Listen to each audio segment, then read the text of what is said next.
ملکی اور غیر ملکی تازہ ترین خبروں اور کرنٹ ایشو سے باخبر رہنے کے لیے ہمارا چینل سبسکرائب کیجیے۔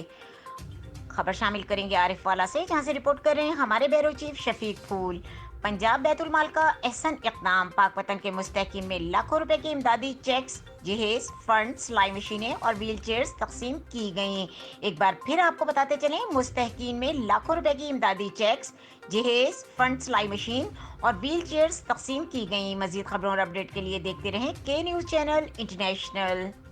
پنجاب بیت المال کا نادار افراد کی مشکلات آسان بنانے کے لیے ایک اور قدم۔ صوبائی وزیر برائے توانائی محمد اختر ملک نے پاک پتن کے رہائشی 320 معذور افراد، طلباء اور مستحق افراد میں 16 لاکھ کے امدادی چیک تقسیم کیے۔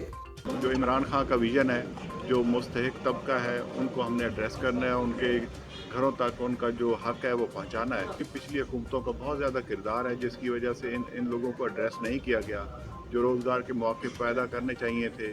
بیت المال پنجاب کے امین ملک محمد اعظم نے پنجاب میں جلد ریڑھی روزگار پروگرام متعارف کروانے کا اعلان بھی کر دیا۔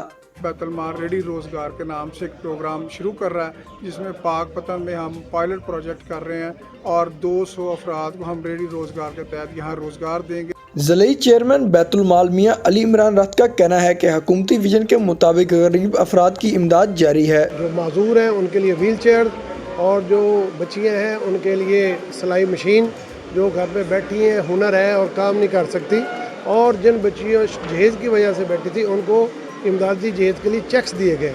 تقریب میں 73 نادار بچیوں میں جہیز فنڈ، 50 سلائی مشینیں اور 25 معذور افراد میں ویل چیئرز بھی تقسیم کی گئیں۔